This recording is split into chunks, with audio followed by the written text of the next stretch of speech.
সাক্ষাৎকারে যোগ দেওয়ার জন্য। আপনাকেও ধন্যবাদ। সর্বশেষ যখন আপনার সাথে আমার কথা হচ্ছিল ঠিক 1 বছর আগে, এর মাঝে একটা বিশাল পরিবর্তন হয়ে গেছে বাংলাদেশে।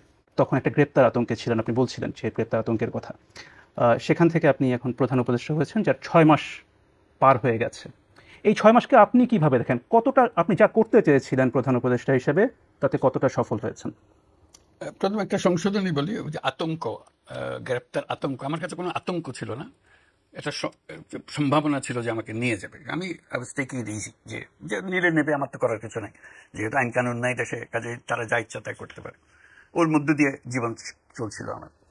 আমার কোনো চিন্তা ছিল না, ভাবনা ছিল না যে আমি হঠাৎ করে একটা সরকারের প্রধান হব, দায়িত্ব পাবো, এবং সেই দেশ এমন দেশ যেখানে সব তছনছ হয়ে গেছে, কোনো জিনিস ঠিক মতো কাজ করছে না, যা কিছু আছে ধ্বংসের মধ্যে দিয়ে কাজ করতে হবে। কাজে আমার প্রথম চেষ্টা হলো সেই থেকে আমরা আসল চেহারাটা বের করে আনা, মানুষের দৈনন্দিন জীবন সহজ করে আনা, সেই চেষ্টাটার মধ্যে ছিল। তারপর আস্তে আস্তে ভবিষ্যৎটা কি হবে সেটার জন্য চিন্তা করা, কোন দিকে আমরা অগ্রসর হব। প্রথম চিন্তা আসলো যে এটা সংস্কার দরকার আমাদের, কারণ যে কারণে এই সমস্ত ঘটনা ঘটেছে, যে ফেসিবাদী সরকার চলতে পেরেছে, 16 বছর ধরে চলতে পেরেছে, আমরা কিছুই করতে পারিনি। 3টা নির্বাচন হয়ে গেল, ভোটারের কোনো দেখা নাই। এই যে অসংখ্য রকমের দুর্নীতি এবং ব্যর্থতা, মিসরুল ইত্যাদি, সেখান থেকে আমরা কিভাবে টেনে বের করে আনবো। টেনে বের করে আনতে পারবো, নিয়মগুলো, প্রাতিষ্ঠানিক সংস্কারগুলো করতে হবে। সেই জন্য প্রথম চোটে আমরা ঠিক করলাম যে আমরা কতটা টেনে বের করতে পেরেছেন বলে মনে হয় আপনার কাছে? কতটা আমরা সংস্কারের বিষয়ে সংস্কার তখন শুরু করি না। যে পরিস্থিতির কথা আপনি বলছিলেন যে আপনি যখন প্রধান উপদেষ্টা হলেন, তখন এক ধরনের পরিস্থিতি, অনেক পরিবর্তন, অনেক কতটা আপনার চোখে কি মনে, কতটা পরিবর্তন? বহুল পরিবর্তন। এটা আমি বলবো যে ধ্বংসাবশেষ থেকে এসেছিলাম, এখন একটা নতুন চেহারা আসছে, ভেসে উঠছে, যে আমরা অর্থনীতি সহজ করেছি, দেশ বিদেশের আস্থা অর্জন করেছি। এটা তো পরিষ্কার, সারা দুনিয়ার আমরা আস্থা স্থাপন করতে পেরেছি। এটা কেউ প্রশ্ন করতে পারবে না যে না, আপনি অমুক দেশের আস্থা অর্জন করতে পারেন নাই। যে দেশে বলুন, তারা আমাদের উপর আস্থা স্থাপন করেছে, শুধু আস্থা স্থাপন করেছে না, বিপুলভাবে করেছে। তারা বলছে আমরা অতীতে যা করি না তার চাইতে বেশি করবো, কারণ যেহেতু আমরা দেখছি যে এটা সুন্দরভাবে সরকার চলছে, সেই জন্য তারা করছে। ঠিক আছে, এটা একটা তো বড় প্রমাণ। এটা যখনই আপনি দেশের সারিগুলো দেখবেন, প্রত্যেকটা দেশ নিজে এসে বলেছে আমরা তোমাদেরকে সমর্থন করছি, তোমাদের যা দরকার আমরা দেবো। অবিশ্বাস্য রকমের সহায়তা দিয়েছে তারা। বিদেশে আপনি আস্থা এবং সমর্থনের কথা বলছেন। আমি যদি দেশের প্রসঙ্গে আসি, আইন শৃঙ্খলার প্রসঙ্গে আসি, আইন শৃঙ্খলা পরিস্থিতির অবনতি নিয়ে কিন্তু অনেক সমালোচনা হচ্ছে, এবং আমি যদি পুলিশের এবং মানবাধিকার সংস্থাগুলোর পরিসংখ্যান দেখি, অপরাধ কিন্তু বেশ কিছুটাই বেড়েছে। তো এটা আপনারা কেন নিয়ন্ত্রণ করতে পারছেন না? আপনি আস্থার কথা দিয়ে শুরু করেছিলেন, আমি আস্থাতে ফিরে যাই। দেশ বিদেশের আস্থা, তো দেশের মানুষের আস্থা আছে কিনা আমাদের উপরে, এটি হলো বড় কথা। আমার মনে হয় দেশের মানুষের আস্থা আমাদের উপরে আছে, বিপুল পরিমাণে আছে। কাজে সেটা হলো বড় প্রমাণ। আমরা কি করছি না করছি এগুলো খুচরো বিষয় আছে। আমরা খুচরো বিষয়ে এটাতে ভালো, এটাতে মন্দ, কিছু ভালো কিছু মন্দ হতে থাকবে। এটা একটা জগৎ, যেটা অপরিচিত জগতের সঙ্গে আমরা এসছি। আমরা কোনো এক্সপার্ট এসে এখানে বসে নাই, আমরা এসছি যার যার জগৎ থেকে এসছি, নিজের মতো করে চেষ্টা করছি কিভাবে করতে পারি। তার মধ্যে ভুলভ্রান্তি হতে পারে, কিছু ভালো করেছে, কিছু ভালো করতে পারিনি, এটা হতে পারে, এটা আমি অস্বীকার করছি না। ভালো হয়নি কোনটা আপনার চোখে? কোনোটাই ভালো হয়নি সেই অর্থে। যত ইচ্ছা আমাদের ইচ্ছা তো অনেক, আমরা রাতারাতি দেশ পরিবর্তন করতে চাই, সেটা তো আমরা পারিনি, সময় লাগবে। সেটার জন্য আমরা চেয়েছিলাম যে এখনই আমরা ডায়ালগটা শুরু করবো, সংলাপটা শুরু করবো, এটাও পারিনি। সংলাপ শুরু হতে হতেও দেরি হয়ে যাচ্ছে।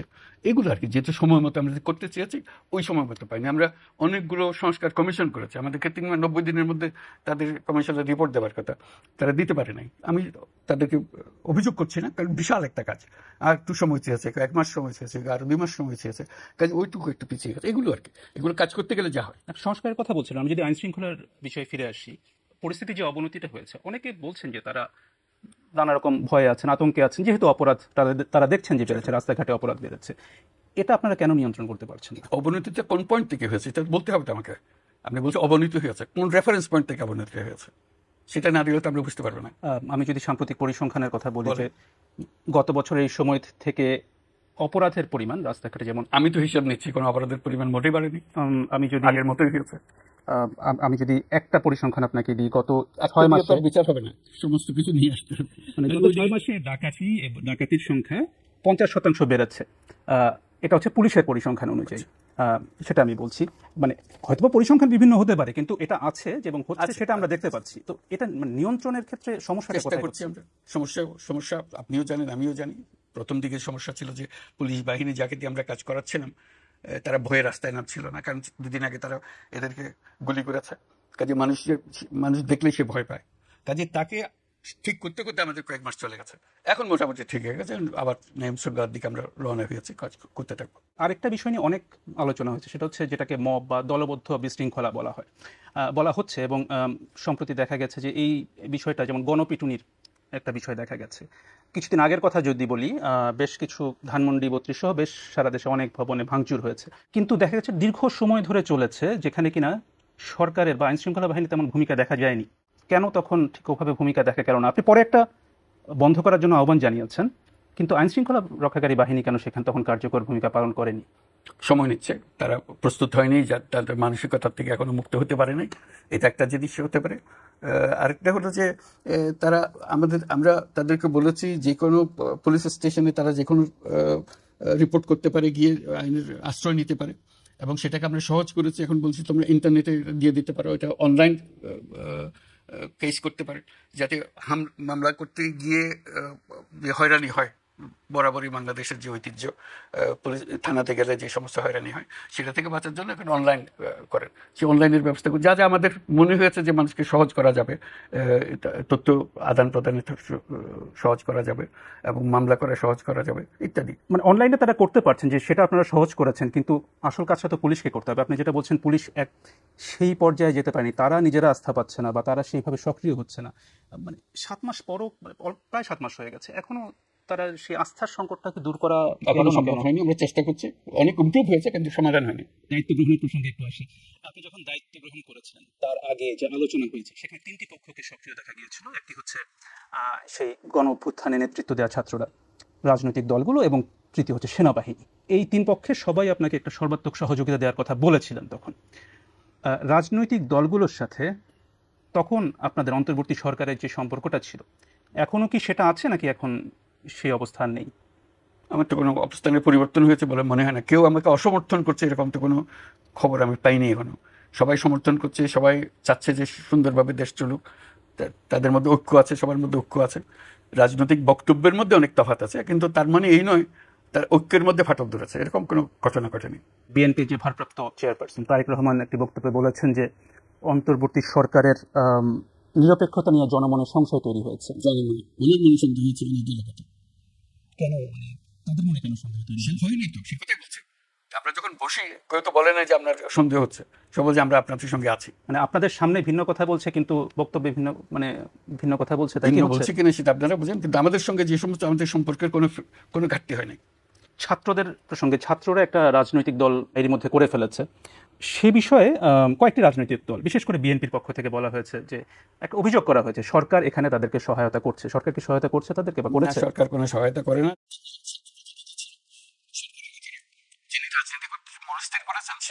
সরকার থেকে ইস্তফা দিয়ে চলে গেছেন, উনি প্রাইভেট সিটিজেন হিসেবে রাজনীতি করবেন, এর কার বাধা দেওয়ার কি আছে? সেনাবাহিনী থেকে কি আপনি সহযোগিতা পাচ্ছেন? সর্বোত্তকভাবে, প্রথম থেকে যা ছিল এখনো তাই? অ্যাবসলিউটলি। আপনি নিশ্চয়ই জানেন যে সম্প্রতি সেনাপ্রধান একটি বক্তব্য দিয়েছেন যেখানে তিনি বলেছেন যে অনেক বিষয়ে তিনি এবং আপনি একমত। তার মধ্যে তার একটি বক্তব্য ছিল যে সবাই একসাথে কাজ না করতে পারলে বাংলাদেশের স্বাধীনতা এবং সার্বভৌমত্ব হুমকির মুখে পড়তে বা এটা বিপন্ন হতে পারে। আপনি কি এই বক্তব্যের সাথে একমত? এটা ওনার বক্তব্য, উনি বলবেন, এটা আমার ওনাকে এন্ডোর্স করা না করার বিষয় না। যেহেতু তিনি বলছেন যে অনেক বিষয়ে কথা হয়, আপনি অনেক বিষয়ে একমত, অথবা এই যে স্বাধীনতা সার্বভৌমত্ব বিপন্ন হওয়ার কোনো সম্ভাবনা কি আছে কিনা সরকার প্রধান হিসেবে আপনি? এটা তো সবসময় থাকে। একটা পলাতক দল দেশ ছেড়ে চলে গেছে, তাদের নেতৃত্ব চলে গেছে, তারা সর্বাত্মক চেষ্টা করছে এটাকে আনসেটল করার জন্য। এটা তো সবসময় থ্রেট আছে, প্রতিক্ষণই আছে, প্রতি জায়গাতেই আছে, কাজে এটা তো সবসময় থাকবে। মানে হুমকিটা কি আপনি বলছেন আওয়ামী লীগ থেকে, ক্ষমতাচ্যুত আওয়ামী লীগ থেকে? অবশ্যই, এটা তো অবভিয়াস। তারা মাঝে মাঝে ঘোষণা করছে, বক্তৃতা দিচ্ছে, অ্যাড্রেস করছে, আমরা সবাই শুনছি, মানুষ উত্তেজিত হচ্ছে। আপনি এখন যেটা বললেন যে তাদের দিক থেকে নানা রকম কর্মকাণ্ড আছে, হুমকিটা কোথায়? এই যে অ্যাড্রেস করছে, জাগো, কাজে নামো, ইত্যাদি ইত্যাদি, অনেক আহ্বান জানাচ্ছে না, কর্মসূচি দিচ্ছে, হরতাল করো, অমুক করো। এটা মানুষ কিভাবে নেবে এটাকে বলেন? এটা কিভাবে মিষ্টি মুখে চলে যাবে সব? অন্তর্বর্তী সরকারের একটি বড় লক্ষ্য হিসেবে আপনি সংস্কারের কথা বলেছেন, এবং এটা নিয়ে আপনারা অনেকগুলো কমিশনও গঠন করেছেন। কিন্তু এখন যেহেতু আপনারাই বলছেন যে এই বছরের শেষে নির্বাচন হবে, তো এই অল্প সময়ের মধ্যে আপনারা সংস্কার কতটা করতে পারবেন বলে মনে করেন? সেটা আমরা প্রক্রিয়া শুরু করেছি। আমরা একেবারে প্রত্যেকটা সুপারিশ দেব। সুপারিশের সঙ্গে কথা থাকবে আপনার রাজনৈতিক দল এটা কি সমর্থন করে, এটাতে রাজি আছেন, রাজি থাকলে বলেন, রাজি না থাকলে বলেন, বা এই যে সুপারিশটা আছে সেটার মধ্যে যদি কোনো একটা সংশোধনী এলে আপনি রাজি হবেন সেটা বলেন। এটা কি নির্বাচনের আগে সংশোধনটা করা ঠিক হবে, এটা কি এই নির্বাচনের পরে কি, সব প্রশ্নের এখানে সমাবেশ আছে। রাজনৈতিক দলকে শুধু বলতে হবে এটা আমি রাজি, এটা রাজি, এটা আমি, এটা বলে দিলে সব কিছু মিলালে তারপরে আমরা একটা ঠিক করব সবাই কোন সুপারিশে সবাই একমত হয়েছে। এরকম যে সমস্ত সুপারিশে তারা একমত হয়েছে সেগুলো আমরা আলাদা একটা কাগজে নিয়ে আসবো। এই বিষয়ে, এই সমস্ত বিষয়ে সবাই একমত হয়েছে, তখন এটাকে আমরা বলবো এটা চার্টার, একটা জুলাই চার্টার।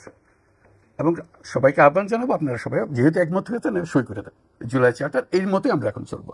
সেই পরিপ্রেক্ষিতে তখন নির্বাচনটা হবে। নির্বাচনের আগে যেটা বলেছেন সেটা নির্বাচনের আগে হবে, যেটা নির্বাচনের পরে বলেছেন সেটা নির্বাচনের পরে হবে, এটা আপনাদের বিষয়, কিন্তু আপনারা একমত হয়েছেন। সেই ঐক্যমত্যে আমরা গঠন করার চেষ্টা করছি। তাহলে কি বলা যায় যে নির্বাচনটা এবছরের মধ্যেই হচ্ছে? আমরা তো সেটা ঘোষণা করে দিয়েছি, আবার নতুন করে আর বলার তো কিছু নাই। সর্বশেষ যখন আপনার সাথে কথা হচ্ছিল তখন আপনি একটা বিষয় বলেছিলেন যে এই যে আপনার উপরে যে মামলা, হয়রানি, এসব কারণে আপনি ব্যক্তিগত জীবনে নানাভাবে প্রভাবিত হচ্ছেন। এখন এই যে এই 6 মাস প্রধান উপদেষ্টা হিসেবে থাকার পর আপনার ব্যক্তিগত জীবন কিভাবে প্রভাবিত হয়েছে? আমি তো এখন সেই ব্যক্তিগত জীবন থেকে বিচ্যুত হয়ে গেছি। এখন তো আমার জীবন অন্য রকমের, বদ্ধ করে কাজ করার মতো জীবন। আমার দিকে ওদিকে কাজ করার সুযোগ নেই। যেটুকু করার খুব সীমাবদ্ধভাবে আমাকে ফোকাস পেতে সেগুলো করতে হচ্ছে। কাজে ওটার সঙ্গে এটার কোনো তুলনা করতে পারছি না আমি। ওইটা আমি ফ্রি জীবন, আমি যা ইচ্ছা তাই করছিলাম, এখন তো সেটা আর করা যাচ্ছে না। গণ অভ্যুত্থানের পর থেকে ভারতের সাথে বাংলাদেশের সম্পর্কের একটি অবনতি দেখা গেছে। এখন দুই দেশের সম্পর্ক এখন কোন পর্যায়ে আছে? খুবই ভালো, আমাদের সম্পর্কের কোনো অবনতি হয় নাই। আমি যেভাবে ব্যাখ্যা করে এসেছি আমাদের সম্পর্ক সবসময় ভালো থাকবে, এখনো ভালো আছে, ভবিষ্যতেও ভালো থাকবে। বাংলাদেশ ভারতের সম্পর্ক ভালো না থেকে উপায় নেই।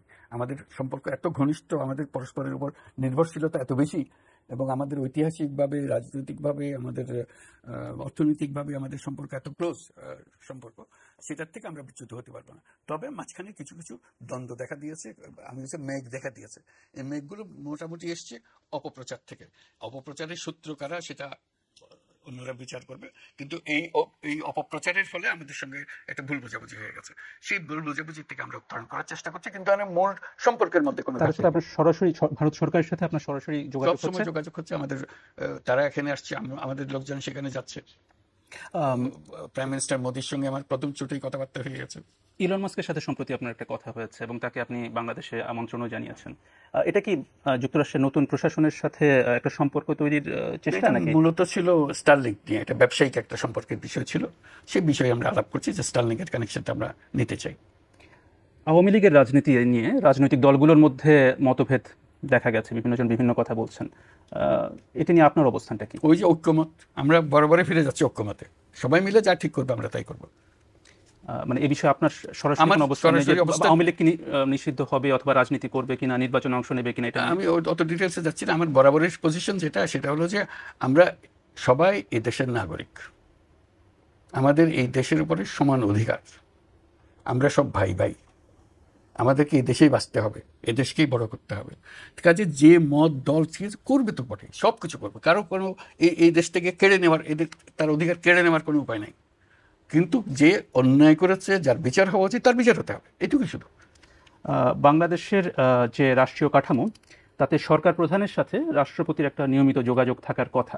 আপনার সাথে কি বর্তমান রাষ্ট্রপতির সাথে যোগাযোগ হয়? যখনই প্রয়োজন হয়, শুধু শুধু তো গিয়ে ওনার সময় নষ্ট করার দরকার নেই, যখনই দরকার হয় আমরা তার কাছে যাই। এর আগে সাক্ষাৎকারে আপনি একটা কথা বলেছিলেন যে 11-11 সময় আপনি যে একটা রাজনৈতিক দল গঠন করেছিলেন সেটা নিয়ে কথা হচ্ছিল এবং আপনি বলেছিলেন যে আপনার রাজনীতিতে আসাটা ভুল হয়েছে। এখন আপনি বাংলাদেশের সবচেয়ে বড় রাজনৈতিক পদে রয়েছেন। এখন আপনার কি মূল্যায়ন যে এটা কি এখানে আসা কি আপনার সঠিক হয়েছে নাকি এখনই বিচার করতে চান না? না, বিচার করব। প্রথম কথা, আমি রাজনৈতিক দল গঠন করি নাই, গঠন করার কথা বলেছিলাম এবং 10 সপ্তাহ যাবৎ এই কথা জারি ছিল। 10 সপ্তাহ পরে আমি বলেছি না, আমি রাজনীতিতে যাব না।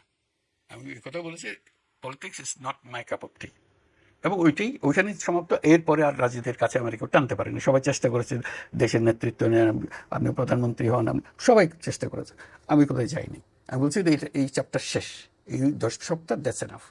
ওইটাই ছিল। কাজে ওইভাবেই আছি এখন। এখানে আমি রাজনীতি যাওয়ার কোনো সম্ভাবনা নেই, রাজনীতি করিও না। রাজনৈতিক পদ সরকার প্রধান যদি টেকনিক্যালি হয় হবে, এটা নিয়ে আমি তো এই পদে আসতেও চাই নাই। আমাকে অনুরোধ করেছে, বহুবারই করেছে, তারপর আমি শেষ পর্যন্ত সম্মত হয়েছে, সেটা দায়িত্ব নিয়েছে। এটা রাজনৈতিক পদ যদি হয়ে থাকে, এটা বাই ডেফিনিশন আমি রাজনীতি করি না।